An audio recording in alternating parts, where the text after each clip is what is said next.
Bonjour. Je voudrais ici révéler ou relever un fait que j'estime important. Il s'agit de l'identité. L'identité d'une personne. L'identité d'un être humain. Je me référerai à la parole de Dieu qui dit ceci, je cite, « Et l'Éternel Dieu dit, faisons l'homme à notre image selon notre ressemblance, afin qu'il domine. » Fin de citation. Faisons l'homme à notre image. Faisons l'homme à notre image. L'homme ici, il s'agit de l'être humain. Qu'il soit noir, rouge, jaune ou blanc, il s'agit d'un être humain. Dieu dit, faisons l'homme à notre image et selon notre ressemblance. Donc, l'être humain a dans son ADN ou possède dans son ADN la divinité.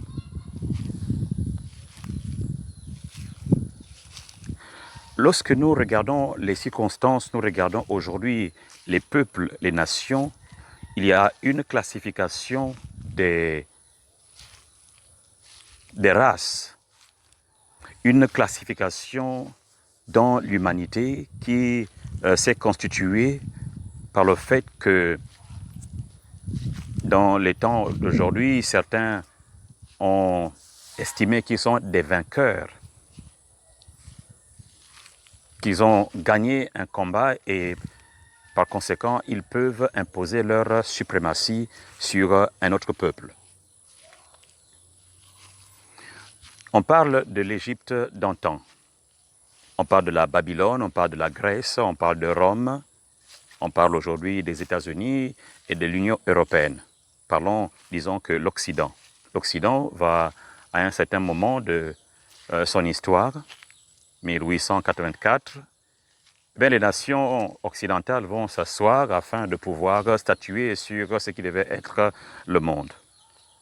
Ils vont partager le monde, le tiers-monde, et chacun va prendre comme un gâteau une part afin de pouvoir administrer ou faire imposer son dictat, faire imposer sa souveraineté.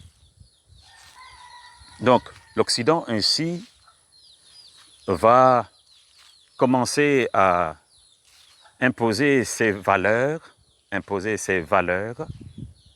enseigner ses valeurs. Et l'une des stratégies qu'elle va mettre en place quand elle arrive finalement dans une nation ou dans un peuple qui a ses propres valeurs, c'est d'écraser, c'est d'effacer, c'est d'enlever, de dénigrer et de démontrer que ces personnes qui étaient là avec leurs valeurs étaient des sous-hommes. Et pour s'émanciper, pour être une véritable personnalité ou un véritable peuple, il était important de pouvoir apprendre la coutume donc, de celui qui venait comme le maître. Ainsi donc l'Occident va ôter toute valeur des peuples pour imposer ses valeurs. Et c'est sur la base de ces valeurs qu'aujourd'hui, le monde va commencer à se distinguer ou à s'évaluer les uns par rapport aux autres. En venant donc en Afrique, étant donné que l'Occident constitué des peuples, disons du peuple anglais, autrement dit de la Grande-Bretagne, de la France d'un côté, de l'Espagne, du Portugal, de la Belgique.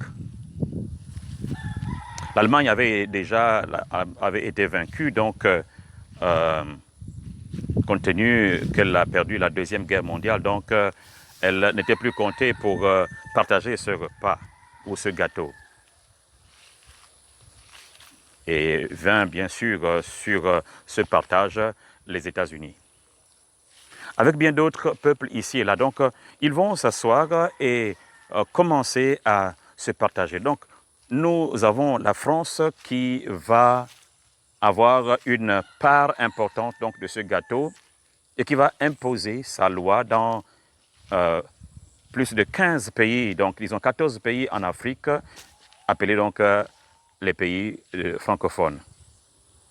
Entre autres le Gabon, le Cameroun, le Tchad, la Centrafrique, le Congo. Et de l'autre côté là-bas, nous avons la Guinée-Conakry. Nous avons le Sénégal, le Mali, le Burkina Faso, le Togo, le Bénin et la Côte d'Ivoire. Donc, et le Niger aussi. Ces nations qui vont être les nations sous l'embargo et le dictat de la France, certaines nations vont tenter de refuser le dictat, le pouvoir, la domination de la France. Le premier qui va être éliminé à cause du fait qu'il refuse de pouvoir être sous le mandat de la France, c'est Olympio, le président du Togo. Il va être tué vers les années 63, disons comme ça, il me semble. Il va être tué et par la suite, il y a la Guinée-Conakry qui va refuser de se soumettre et qui va proclamer son indépendance à ses risques. Ils feront le tout possible pour que le président qui s'est Touré puisse être menacé, éliminé. Beaucoup vont vouloir s'émanciper ici et là, tel que le capitaine Thomas Sankara, récemment le président Laurent Gbagbo. Chacun va essayer, en voulant aimer son peuple, en déclarant vouloir aimer son peuple, va s'attirer la foudre de la France. Et la France, comme elle prône, comme elle le dit toujours et toujours, ce qui l'intéresse, ce sont ses intérêts. Depuis lors, la France a toujours lutté pour être là-dessus et briser toute forme de mouvement d'émancipation, tout mouvement de libération qui se lève en Afrique. Pourquoi? Parce qu'il y a ses intérêts. Aujourd'hui encore, elle fait le possible de maintenir des hommes, des systèmes ici et là, des systèmes qui sont là que pour le servir. Je voudrais donc parler ici finalement de cette mentalité qui est finalement entrée dans notre ADN. Comprenez qu'au début, j'ai dit qu'au commencement, Dieu a créé l'homme à son image, c'est-à-dire que ce soit qu'il soit français ou gabonais, qu'il soit peu importe chinois ou encore indien, l'homme reste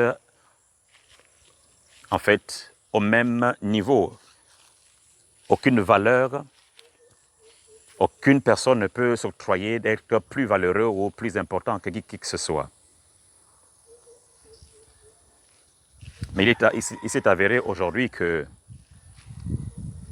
la valeur de l'homme a changé à cause de ce qu'il possède, ce qu'il a reçu et ce qu'il possède. Ce qu'il a reçu et ce qu'il possède. Je voudrais m'arrêter là pour juste rebondir sur le fait de cette valeur, sur la base de ce qu'il a ce qu'il possède. Merci.